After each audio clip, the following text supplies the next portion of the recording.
Welcome to B2B Commerce Corner. Commerce Corner is a sub-series of the E-Commerce Edge podcast discussing all things B2B commerce through the lens of agencies, consultants, merchants, and more. Enjoy.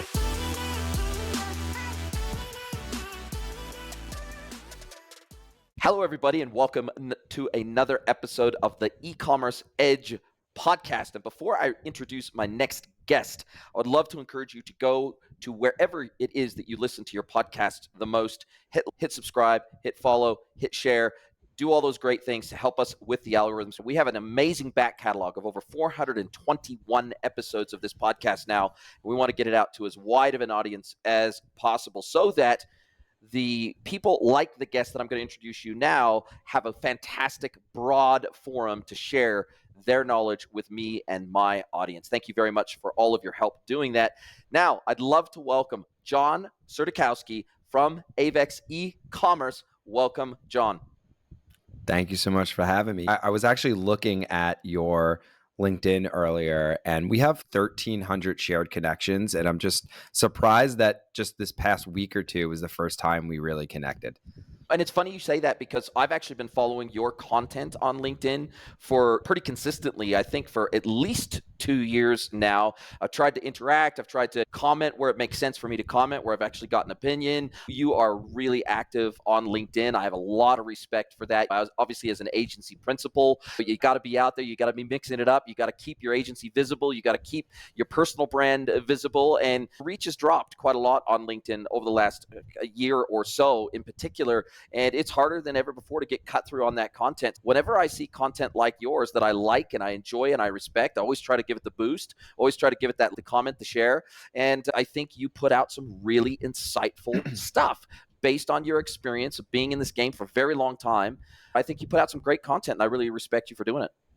Thank you. I appreciate that. And same here. I've been following you and trying to engage with your content and make some comments and also learn more about B2B because it's something that I'm starting to think and talk about far more. And I know you're the B2B guy. So it's something that we're getting more requests for and figured this would be a good time to be able to talk about that and start to engage with the B2B people.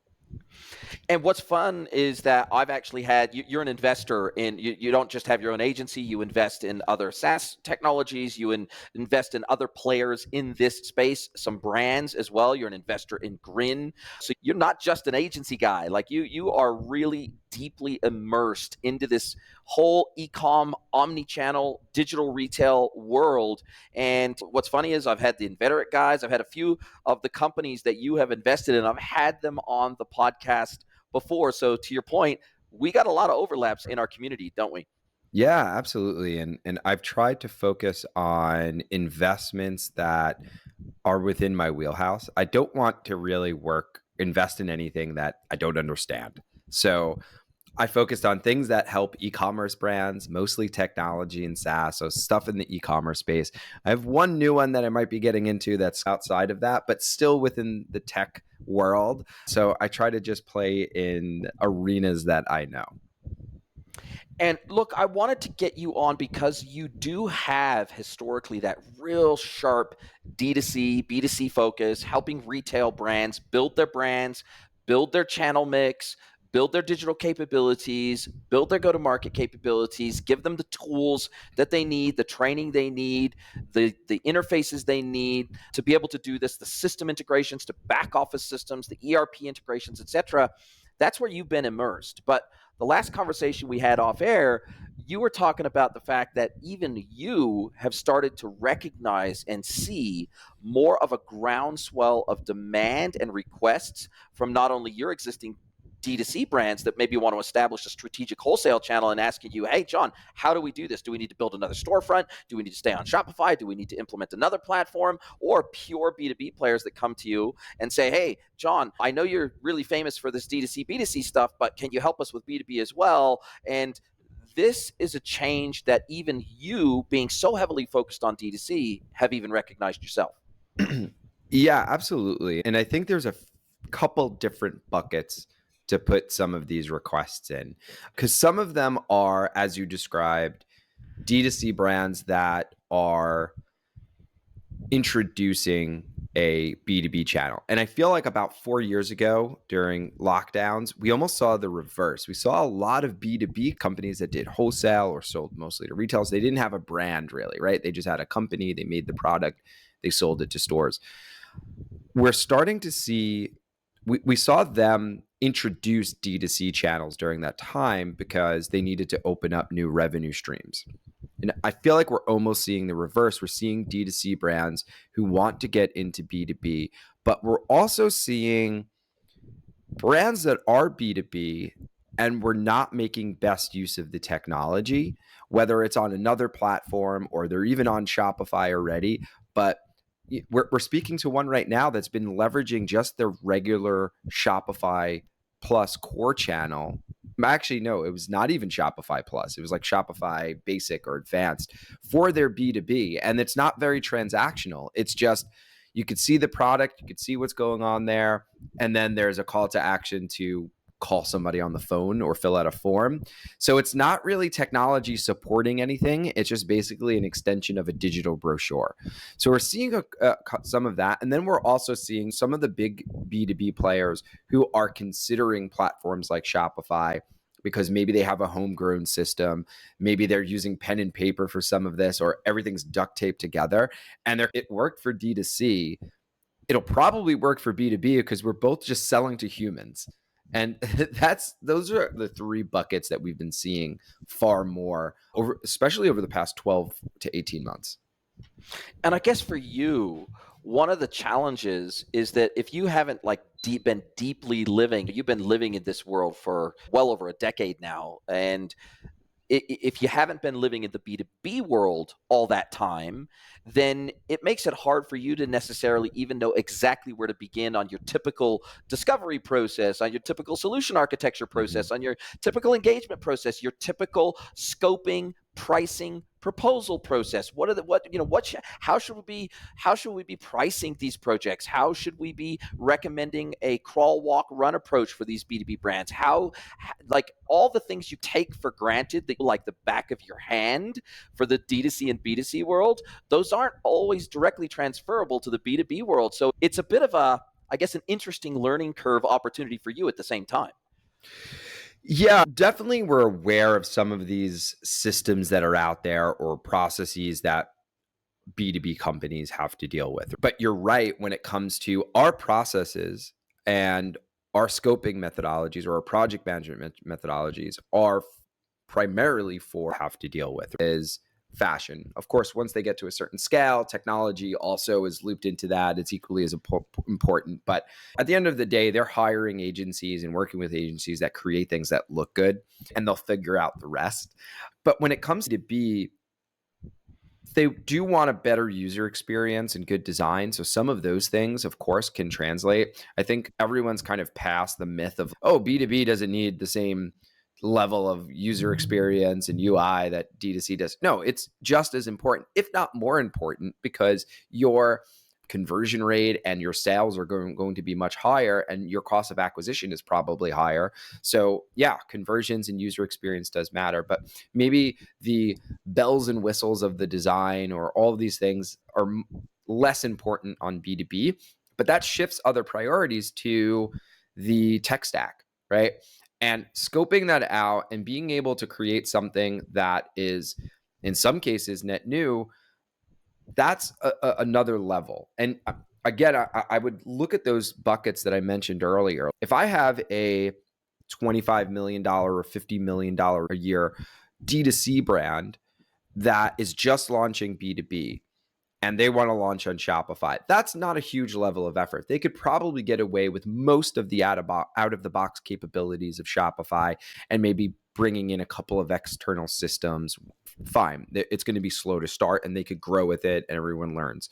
If it's a big B2B company that's coming from a B2B specific platform or something that was meant and designed for B2B, and it has all of these homegrown systems or all of these systems all in one, and you're moving over to a Shopify, for example, there's a lot of retooling that's going to happen. The approach that we're taking for some of these are even more so pushing the discovery side. we could get away with not doing a discovery or an in-depth paid discovery with our D2C merchants sometimes because we've done this time and time again. But Yeah. when it comes to B2B, I think there's so many different nuances, probably 10x the amount of nuances on D2C when it comes to the tech stack and things that you're going to uncover within their tech stack, that you need to do more of that upfront planning. So specific discovery processes that are tailored towards B2B systems and the B2B merchant. That's the road that we're going down. I think also one of the other challenges, and I'd love your take on this, is the fact that in the B2B world, there's three primary digital commerce channels that we don't see this proliferation of digital channels in the D2C and B2C world. Yes, we have marketplaces, we got social and all that sort of stuff. But in the B2B world, we've got EDI, we have punch out, and we have self-service e-commerce. And so supporting those three digital commerce routes to market are the norm in the B2B world. If you're doing even 100 million or more in the B2B world, you most likely need to support all three of those digital commerce channels. And even if, let's say, 80% of your digital commerce today comes through EDI and or punch out, those customers that are dealing with you electronically outside of a self-service e-commerce portal, they still have an expectation around this entire digital services layer. Now that over 60% of B2B buyers are now millennials, they're digital natives now. And as a result of that, they have the natural expectation, okay, cool, maybe we send our orders to you via EDI, our ERP talks to your ERP and no human is involved, but I still would like to be able to log in and make a quote request. I still would like to be able to log in and lodge an RMA request. I still would like to log in and see how much inventory you have of this product. I would still like to log in and see my price list and see the MOQs, see the buying increments. I'd like to be able to track my order from the time it leaves your warehouse to the time it hits my warehouse. I'd like to be able to log in and download my historic invoices, see the status of my account statement with you guys. I'd still like to do all these other things digitally in a self-service way, even if I don't click the buy now button on your B2B e-commerce portal. And I think that's where a lot of these B2B brands are starting to get a little bit of religion, because in the B2B world, they don't even necessarily use the term e-commerce. Like, they'll use every other term other than e-commerce. They'll say a trade portal, a buyer's portal, a seller's portal. They'll use all these different terminologies, and even the equivalence of certain functionality, i.e., in the D2C world, we use the term click and collect. In the B2B world, we use the term will call. So even for the same type of functionality, even the language that's used in the B2B world is so different that unless you speak that language, it's really hard to gain a B2B brand's trust that you understand what their business is all about. And I think what you're saying is, we have to tailor our entire experience as an agency for these B2B brands so that they have trust in us, that we know what we're doing. Absolutely. And I think coming from an agency that was primarily focused on D2C and working with brands that are selling direct to consumer and not as much wholesale, we have some wholesale and B2B clients, not at the larger scale. It's not like we've migrated a Home Depot or something like that. That's another level. But I think what we've always done well when introducing new services and new verticals is being able to take the crawl, walk, run approach. What you mentioned earlier is we're going to focus on some of the low-hanging fruit and use those projects as case studies and to learn and to really get comfortable with the whole B2B motion. The last thing I want to do, I wouldn't blame a very large B2B organization for me to go in and say, hey, we know what to do.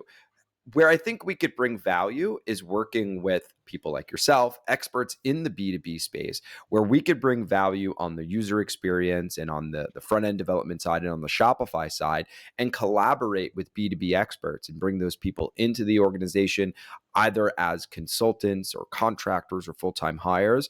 But I agree with you. There's so many different systems out there and a language that is so far. EDI is used in D2C sometimes too. It's punch out is not, like, we don't, I've never heard a merchant mention punch out.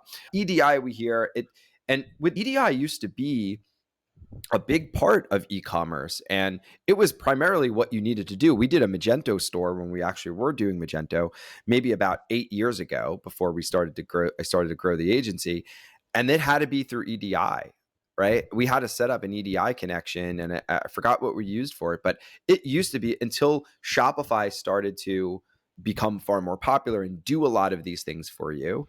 And I'm curious if we're going to see a either standardization or consolidation with some of these products, similar to what Shopify did on the D2C side, right? I feel like there has to be a want and a need to consolidate some of these things and say, do we really need this? And maybe there's legacy companies that have to have their orders done in a certain way. And I think that's where a lot of the complexity is, that you're dealing with not just consumers, you're dealing with these big mega companies, like how Walmart wants to accept their orders or buy something, and how Home Depot does, and Target. It's a lot And of them even are different. Amazon Business, because they're Even heavily in yeah. B2B now.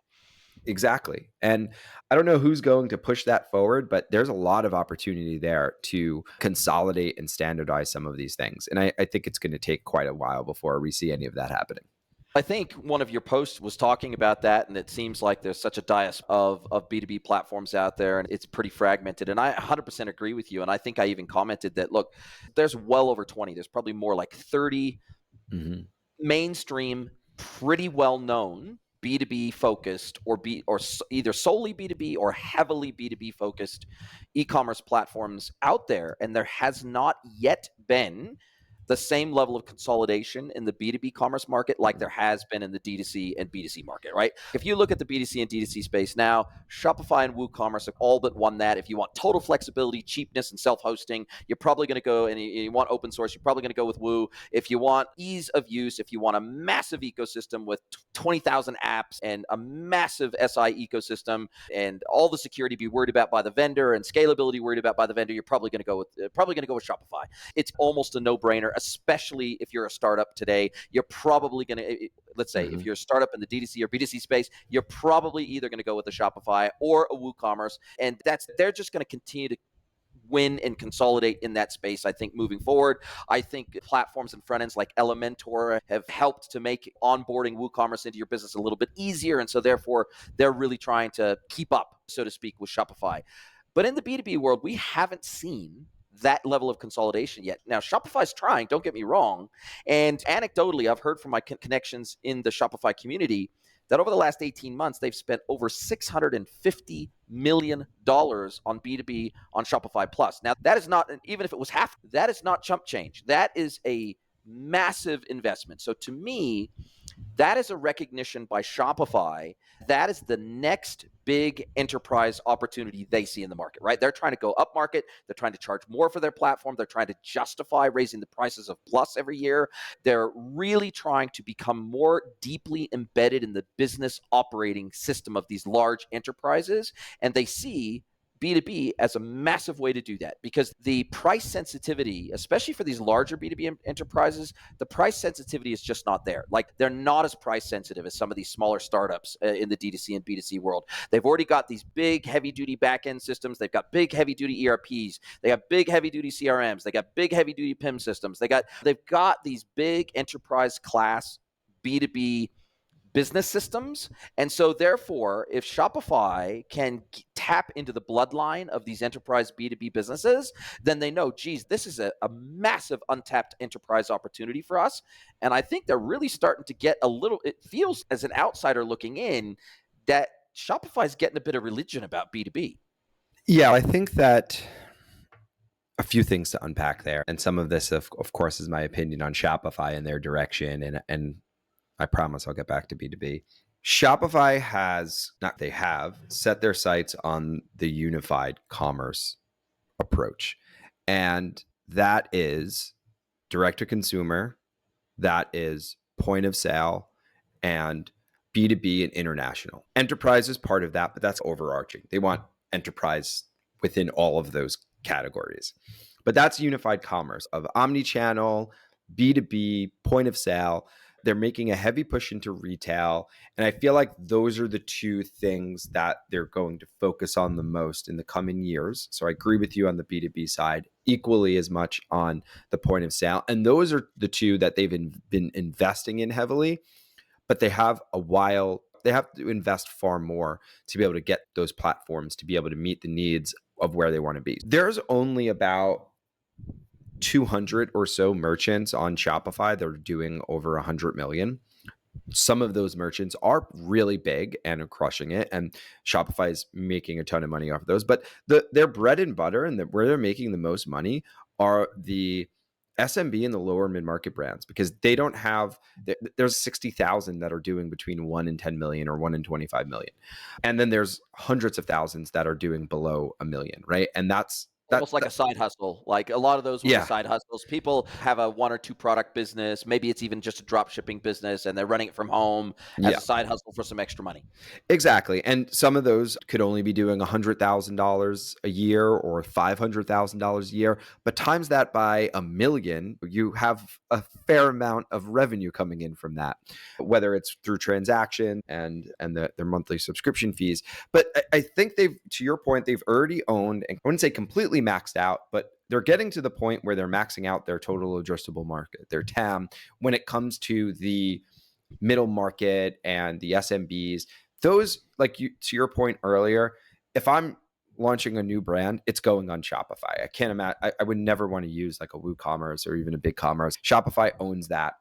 That's why they're making that push to enterprise, because they know that they have to grow that and they have to close far less deals on the enterprise side or above 100 million or above 500 million to equate to a lot of deals on the middle market side. And where are you going to find that? You're going to find that in retail with scale, with a lot of locations, and you're going to find that in B2B. So those two things, although somewhat different, are where they're going to be focusing. And I don't know if it feels like they're pushing point of sale far more right now and just started with B2B, but you will see a huge push on the B2B, especially if they start to sign much larger B2B brands and organizations. They're just going to continuously double down on that. And I think that's where they could innovate, because they did it with D2C. They're not a small, scrappy company anymore. So they know they have to invest in it and bring on the right people to be able to really focus on B2B. So I think they're really set up for success, more so than although BigCommerce has a bit of a head start on B2B, I think Shopify has far more dollars behind them and team size and capabilities than Magento or BigCommerce. So I think they're going to end up winning in that space too. And it's interesting because I was speaking to a Shopify AE that I know recently, and she was mentioning to me that like for over the last 6 months, like 85% of the inbound opportunities that she was assigned to were B2B inquiries. B2B on Shopify inquiries.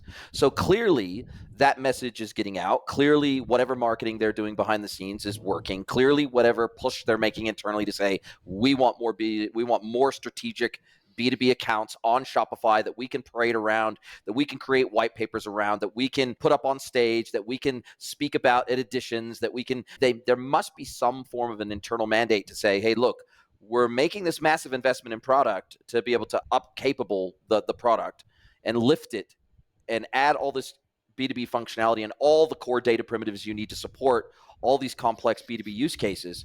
Now get your ass out there and freaking sell it. Now get out there and make this investment worthwhile. We want to take it to the market, regardless of the fact that there's 20 other platforms out there that maybe have a head start on us, both from a product perspective and a marketing and a name recognition perspective.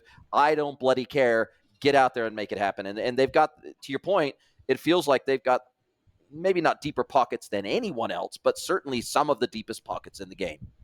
Yeah, there has to be. And it could be a mix of what the market is asking for and what Shopify is putting out there into the world, because we've seen an increase of merchants reaching out to us, either wanting to move to Shopify for B2B or, as I mentioned earlier, introducing a B2B channel or making more out of their B2B channel on Shopify.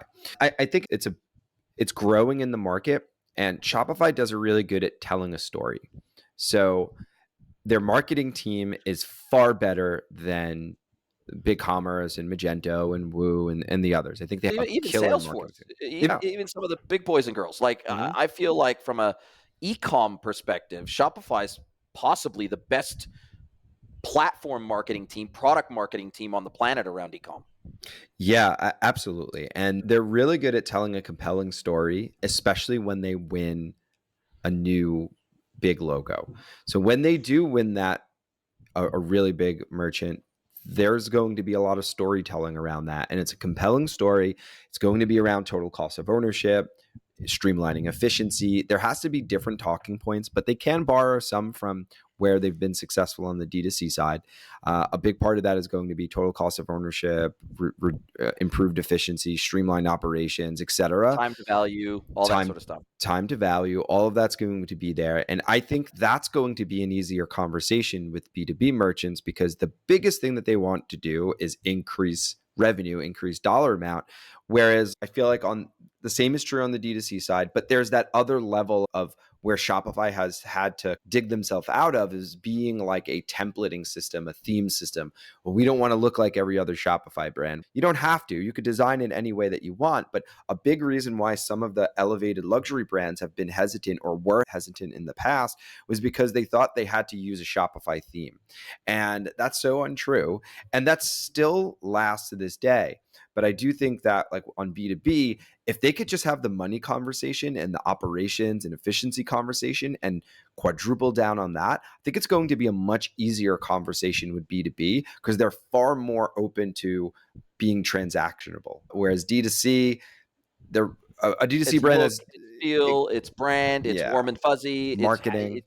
Yeah, and to your point, I always use the saying that in the B2C and D2C world, most of the time, not always, but most of the time, it's form over function, meaning functionality is important, but definitely the look, the feel, the branding, the psychology, the customer journey, the inspiration, the aspiration, all those elements are really important in the B2C and D2C world, far more than in the B2B world. And because most D2C and B2C brands are selling products that are discretionary, meaning these people, they're not forced to buy them. They want to buy them. They want to come to a website. They want to shop. They want to be inspired. They want to browse. They want to see the upsells. They want to see the cross sells. They want to see the accessories.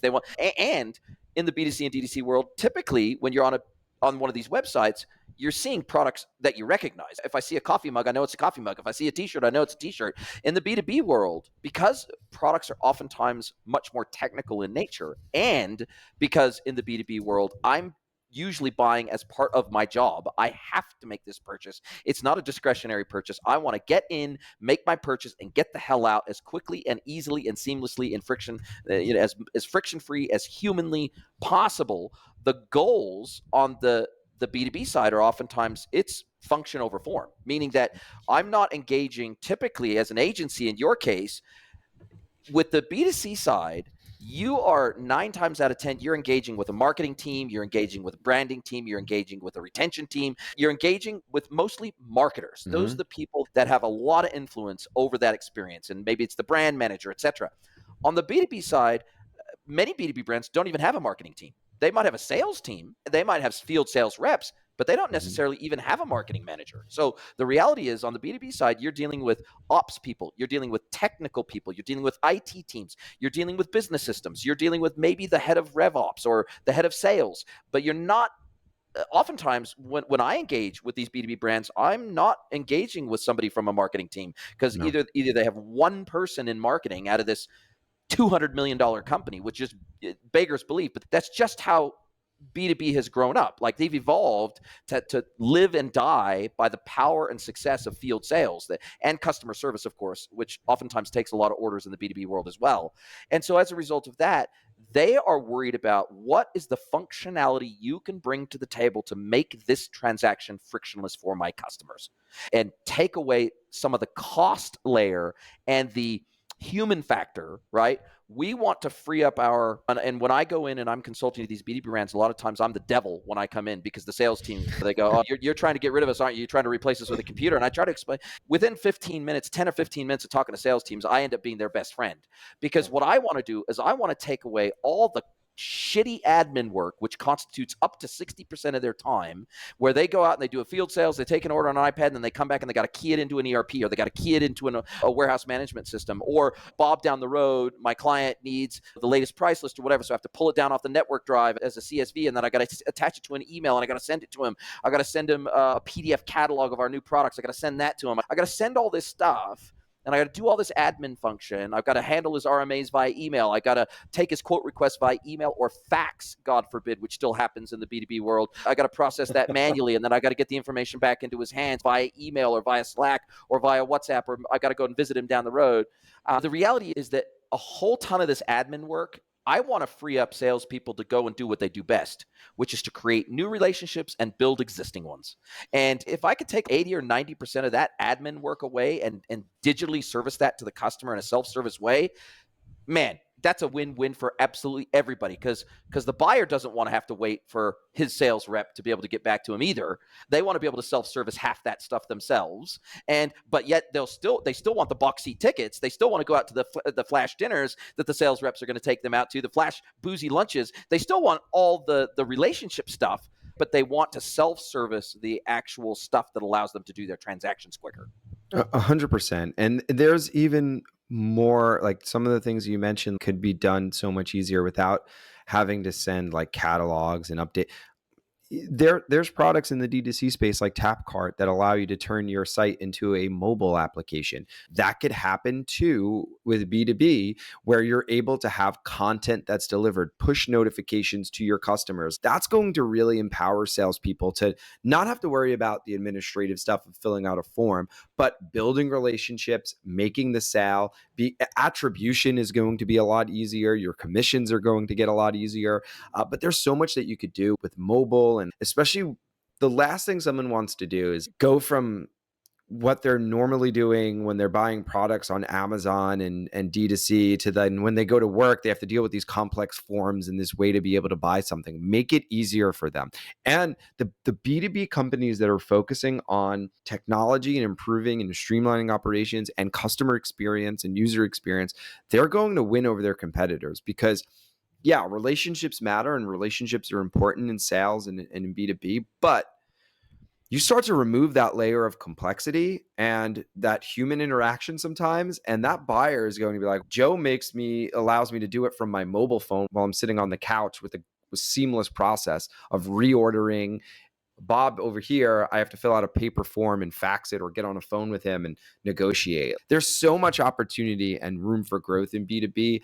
I think Shopify is going to be a huge player there. I won't discount the others that are in the space. Salesforce will continue to be a force there. SAP and Hybris, like obviously.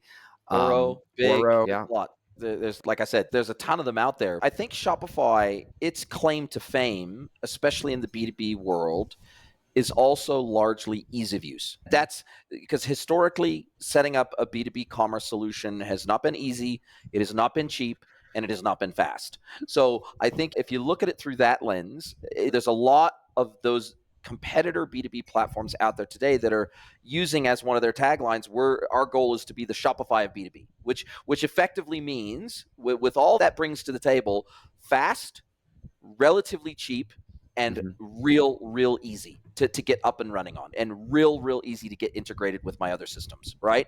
And I feel like Shopify, I think it's going to be difficult for anybody to out Shopify. So if Shopify can continue to add strategic B2B capability whilst also retaining its scalability, its price competitiveness, and its speed to market and ease of use, I think if they can retain that, I think that's the risk. To me, I feel like that's the risk. If they add these additional pieces of functionality, but they aren't as easy to use as the rest of Shopify is, then I think they're going to have a real challenge on their hands. Agreed. And I don't think Shopify is going to take their eyes off of that ease of use. I think what they're going to phase this out. Like, how could we support our existing merchants who are already in the Shopify ecosystem and grow them on B2B? So cross sells on that side are absolutely happening. And that's what they're focusing on too. Like, how can we get people who are either already on Shopify Plus to utilize the B2B channel, or anyone who's on core or just the self-serve plans, how do we upgrade them to Plus to be able to use those B2B channels, get their feedback, learn, improve the platform? I don't think they're ready to really go after a monster like $1 billion tool company, right? Yeah. They're just Yeah. not there yet to be able Yeah. to They're not meet going to the go after needs. McMaster-Carr. They're not going to No. go after Caterpillar. They're not going to go after these beasts yet. They might be, but the thing is you're not going to convince Caterpillar to move to Shopify right now, right? Yes. Unless there's a massive decline in revenue and they need to reduce staff and total cost of ownership and all these other things. I don't think it's there just yet. And I believe Shopify would agree on that side of, hey, we got some work to do on that. We've drastically improved it, but we have some work to do to be able to meet the needs of these bigger businesses. But it only takes one where Shopify will then bring them over. They'll build some custom functionality for them or help build products for them that they could repurpose and then use that as a story and a case study to be able to meet the needs. And a big part of Shopify is also going to be their ecosystem, not only the ease of use, but the fact that they could have a whole ecosystem of app developers creating B2B specific apps. That's going to be huge. And then you have the big players like the Microsofts and the HubSpots or other PIM or price quote books and things like that are going to create tools that integrate with Shopify. Some of them are already happening and exist, but there's going to be far more. And then you have the Celigos of the world and the connectors. There's so much opportunity to be able to do that. And with their ecosystem, that's a big part of why Apple is so successful with the App Store, is because they empowered their developers or empowered developers in general to be able to create apps. That's what made the iPhone. It's not the Yeah. apps that come on it. It's No. it's how developers have expanded on it. And I believe the same thing is true for Shopify. Powerful software, but it's the ecosystem that could expand and extend that functionality to B2B. And I think that's a whole other ecosystem and money that could be made there too with app developers who I would say probably 99% of the apps in the Shopify App Store are D2C. There's likely very few B2B apps. Now there's all the opportunity for people to be able to start businesses on top of the B2B side, which you don't have that opportunity nearly as much on these other platforms. So I think that's going to be a huge value prop of Shopify B2B moving forward as well. Yeah, and I think they've always relied on the app ecosystem, especially below the tiers, the Shopify Standard and Advanced. I think they've relied on apps like SparkLayer B2B and Wholesale Gorilla and the other apps. They've relied on them to plug the B2B gaps until they really decided to get serious about B2B on Plus, and they started to add some of those core data primitives. And these other platforms, they added those core data primitives. They added the concept of an organization instead of just a user. They added the concept of price lists. They added the concept of restricted catalogs. They added all these concepts via app that allowed people that were still small and brands that were still small from a B2B perspective, and they could be, and still to this day, I think unless you're ready to jump onto Plus, if you're on Advanced or you're on regular Shopify, those could be a fantastic stepping stone tool to get you from that. Let's say you're a startup B2B brand. Those tools can get you from that 0 to $50 million worth of revenue at a pretty darn low cost. Like it doesn't cost the earth. It doesn't cost you anywhere near the cost of Shopify Plus. If you're on regular Shopify and you deploy SparkLayer B2B, say, for example, on top of that, that can most likely get you from 0 to $50 million in revenue as a business. And then at the point where you get a little bit bigger and a little bit more complex and you need some of that native functionality, then that's a more seamless transition to go from Shopify with an app to core Shopify on Plus with core functionality. It's less of a transition to do that than to start out on basic Shopify, for example, and then have to transition to a completely different platform. And I think Shopify recognized that, and they said, okay, cool, we got these apps that can handle all the rats and mice in the smaller end of town, but when they get big enough that they're actually an enterprise brand and they need B2B functionality, we want more of that, and we want that native in the platform. Yeah, absolutely. And I think that I'm more curious about how Shopify is going to handle that, because if they start going down the road of we need to build some of these systems into Shopify Plus B2B, there's a fine line between giving people the core features that they need for B2B and becoming too specific with something, right? So a lot of these other platforms, they have things built into them which make them attractive, but then you start comparing, like, I'll go to Shopify B2B because they have X, Y, and Z, right? I think what's made Shopify successful is almost that they left their like order management system a little bit more not too Basic. It's basic. yeah, exactly. And same thing with even their content management system or some aspects of it. It's almost meant They're to not a be PIM, for example, and they'll they're never not a be a PIM. PIM. Exactly. And if they would have built in a PIM in there, then you have to Shopify's PIM to use Shopify. No, you have options right now. You could use Salsify or you could use something else, right? So Indigo or there's whoever, a Kenio, whatever.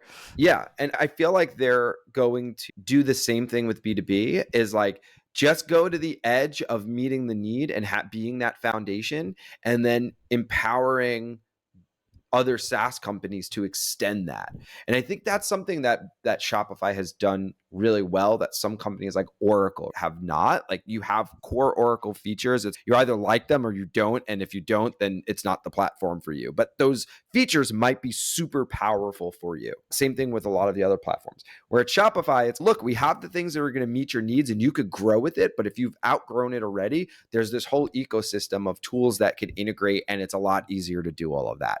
So I think that's the route that they're going to go on, rather than building out hard and set fast rules within the platform. Does that make sense? Totally. And I think just one example of that might be, and again, I don't have any insider knowledge on this, so I don't want to pretend that I do. But for example, they have the concept now in their core data architecture of an organization, buyers within the organization, but they don't have any permission control of buyers. They don't have any auto escalation where, okay, this buyer can add things to a cart, but then it needs to be auto escalated before it can add the purchase can be completed. It needs to go to a purchasing manager who then approves that, and then the order can be placed. So they don't have the tiering or the permissions layer over the top of an organizational or a user layer. They don't have the concept of that. They don't have permissions. And I feel like that's a perfect opportunity. But all of those data primitives, the org and the users within the org, are all exposed to the Shopify API. So it feels like that's a perfect opportunity for someone to bring in an app, for example, that's a B2B specific app that says buyer permissions. And it might just be a B2B buyer permissions app that plugs directly into the Shopify API endpoints for the org and for the users within that org. They can set the permissions. It's exposed on the front end in the account management layer for the buyer, the buying organization. They can set the permissions for themselves, for their users that are assigned to their account. And that at checkout, for example, it then references the app permission rules to complete that transaction or to escalate or to send an email to the superior or whatever it is. There's a few other things like that where the core data primitives are there, but they're not refined. They're not subtle. They don't offer a complete level of functionality, but it provides the absolute bare minimum base level of functionality that then app developers can layer on additional things on top of that. Yeah, and that's where Shopify's been successful. You're 100% right. They've done things like that on D2C, and they're going to try the same playbook there. I do think that they need to alter their sales motion and their marketing motion there, but I think we have some time to go. You're going to see more and more growth there, but we're getting more requests for B2B on a consistent basis. And again, we crawl, walk, run. We don't want to jump into the deep end too soon, but it's something that we're exploring a lot more, and we're seeing a lot more in the industry. And I'm super excited about where it's going to go with all platforms, even outside of Shopify. But I do think that Shopify is well positioned to be able to capitalize on that B2B market and to get large enterprise brands that are doing hundreds, if not billions of dollars. B2B is where you're going to see those big numbers. And for you as an agency, how do you think about your platform mix? Because you are exclusively Shopify today. You used to also do Magento, but you don't anymore. And would you look as an agency, if the demand for B2B specific functionality and capability and more enterprise level brands come to you and say, hey, look, we love the work that you're doing in the DTC and B2C space, but we really want you to help us up our game in the B2B world. Is it something that you would consider looking at another more higher enterprise Hmm. B2B specific platform to take on as a practice inside the business? Or is that, at least at this point in time, you'd rather stay focused on the Shopify ecosystem? That's a great question. And the business owner in me wants to say, yeah, we'll go with every platform. Right? There's money to be made everywhere. But I don't want to boil the ocean, and I don't need Yes. to get every account. I would say there's a lot of addressable market, both on D2C and in B2B in the Shopify world. And we've seen success by going very deep on certain platforms. Shopify Plus is one of them. Dynamic Yield is another. Yotpo, Klaviyo. There's a few others that of course, we have a large partner ecosystem that we could use, but we try to keep our core partners and the SaaS products that we're really good at down to 10 or less, right? One core e-commerce platform, and then other things that extend that functionality, whether it's for A/B testing, personalization, email, reviews, etc. All the enablement, all the e-commerce enablement technology Exactly. around that.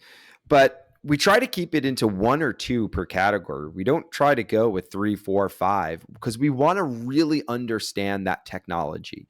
And I feel that I rather focus on Shopify Plus B2B and be all in on that, learn that, go really deep on that until we hit a ceiling of, look, we're getting all of these requests from large enterprise brands. Maybe they're not ready for Shopify. They don't fit with Shopify.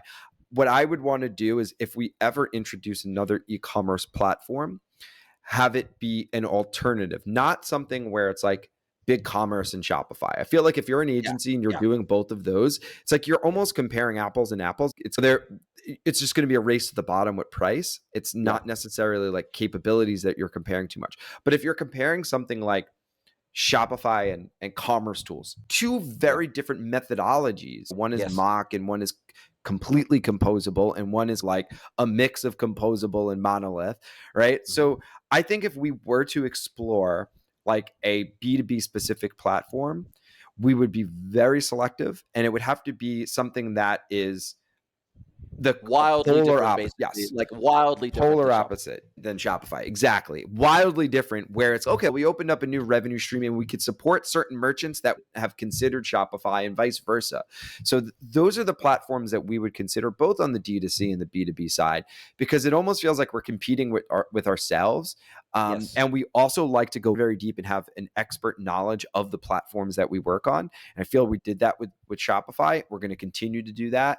And I think there's just so much opportunity and so many more fish to catch out there that we don't need to go to another pond to be able to try to get more with another platform. We're fine saying, hey, that's not our area of expertise, but we have a trusted agency partner that does that platform and help them out with some leads, and maybe they'll do the same. So that's where my mindset is. Similar to where my mindset is on the D2C side. Well, niching down is a superpower. I've said it many times before, and I tell you, when I first started out, even in my consultancy, and I was a much broader consultancy than I am now in terms of the types of merchants that I would work with. And the more that I've niched down, it's had the opposite effect of what most people would think. Like normally, when you niche down, they say you're going to you lose more opportunities because you're niching down, which means you automatically exclude more opportunities. But actually, I have found the opposite to be true for me. And now it may not be true for everybody, but for me, it's as I've continued to niche down, people out in the industry have started to recognize the fact that I get more and more niche down, and it becomes much, much easier to dominate that super narrow niche than it does to try to win. When you're trying to Yes. be all things to all people, you just can't. You cannot be, no matter how hard you try, you will never be all things to all people. So why even try? Why even bother with that? So I have found just incredible success on. Now, of course, I think you can potentially go overboard at some point and say we're so narrow that the TAM is it's just not there. Whereas I think the level of niching down that I've done, and then about 2 years ago, I stopped just serving merchant clients and I moved to also supporting, mainly because I had inbound requests for this, supporting agencies that wanted to develop their B2B capabilities, platform vendors that were working in the B2B space and wanted help with their GTM and their positioning and their partnership model and all that sort of stuff.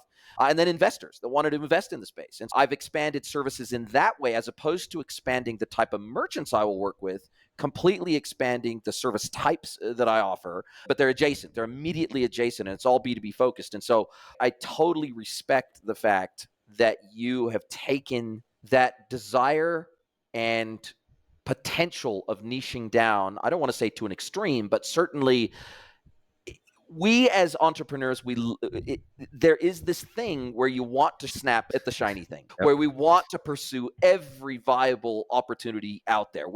It's just, I think if you're an entrepreneur, it's the way you're wired. Every time you wake up, you see a new opportunity, but it's, man, the need to rein that in so that you can focus on something long enough to get really fucking good at it and get super well known for it. Like, that takes commitment. And I respect the fact that you've done that. Thank you. And we used to not do that. We used to be web design for just everything and anyone on any platform: WordPress, Magento, Shopify, BigCommerce, all of those things, until we went really focused on Shopify. And I think there's a couple of things. One, for you to be able to get bigger, you almost have to own that niche market first, right? You have to be really good at it. You have to be able to max out your TAM. You need to become an expert in that and become notable for that. And you're not going to be able to do that when you're focused on 10 shiny things. You need to focus on one, be really great at it, and then you could start to expand. And you could still, what we did was expand within the niche. So yeah, we only did Shopify, but we do a lot of Klaviyo work and migrations there and setups. And we also do conversion rate optimization. All of this plays into the Shopify or e-commerce ecosystem.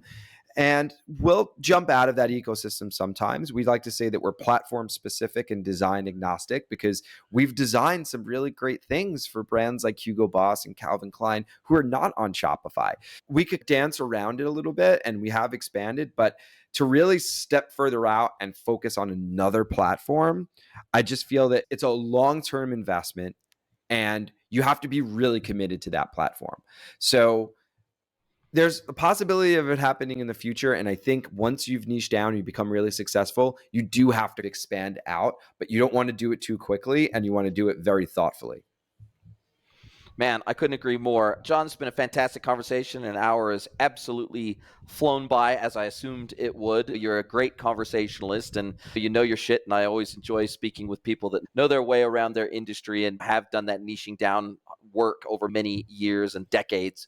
But now, as we come down to the end of our time together, I get to flip the script. I get to hand the microphone over to you. I get to let you ask me one question, any question you like. It could be personal or professional. So, Mr. John SURDAKOWSKI, what is your question for me? I'm stumped. I didn't know that this was going to be thrown my way. Now I have so many options. I always love my guests so that they get to squirm a little bit. Yeah. So you've worked on the consulting side and you've worked on the agency side, correct? Okay. And brand side. And brand side. Can you tell me, which do you prefer the most and why? Yeah, consulting, hands down. Look, I've been doing this for 24 years, and I've loved every single part of the industry I've worked in. The only part I've never worked in before was vendor side. So I've never worked inside of a vendor before, although I've consulted to vendors. And the thing I love about consulting is that I can be really agnostic about technology. I don't have to feed a delivery team behind me. When you got 40, 50, 60 developers behind you that you got to keep fed, and you got to keep PMs fed, you got to keep AMs fed, you got to keep solution architects fed, sometimes you have to take opportunities and deals that you would otherwise say no to, but you need to keep the business rolling through the door. You need to keep saying yes to as many opportunities as possible to keep everybody working. And it's hard managing those resources and balancing the resources you have versus the opportunities you have, projects versus retainers versus marketing. It's running and building agencies is bloody hard. It's massive hours, and it is very stressful. I like to say that the vast majority of people, probably myself included, can do about 5 years in the agency world on the trot before they're burnt out, because it is hard. It is just hard. And so I have respect for anybody that can stay in the agency world long term.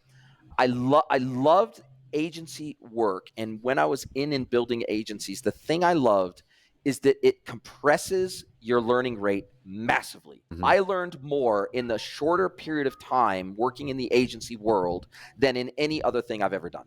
So you're exposed to more types of businesses, more business models, more tech stacks, more design requirements, more just everything. You're just exposed to more of everything faster, more personalities, more organizational designs, more politics, more everything. You're just you're exposed to so much of that. So it's like being dropped in the deep end when you're working agency side. Mhm. And I look back on my agency time with fondness, because the reality is I wouldn't be able to do the consulting work that I do today if I hadn't done all those years paying my dues in the agency world. It allowed me to learn those things that I now reuse every single day in my consulting work. So I absolutely love consulting.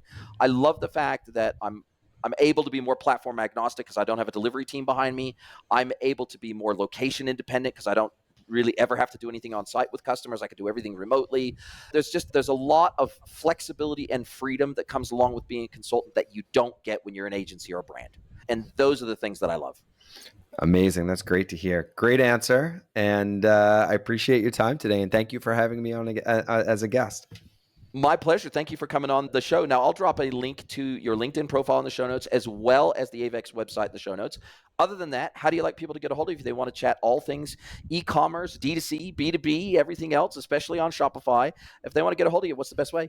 Yeah, the best way to get a hold of me personally would be to connect with me on LinkedIn. You could search for me for John SURDAKOWSKI, or just search for Avex, AVEX, or visit our website, avexdesigns.com. You can reach out to me or someone from my team. Happy to have a chat, and always happy to have guests on our podcast or be guests on other people's podcasts. Just enjoyed talking about e-commerce and D2C and B2B. Absolutely love it. John, thank you for your time. Can't wait to speak to you again soon, my friend. Same here. Thank you. Are you a B2B or D2C e-commerce merchant? Then head over to greenwoodconsulting.net to learn how we can help you scale your business.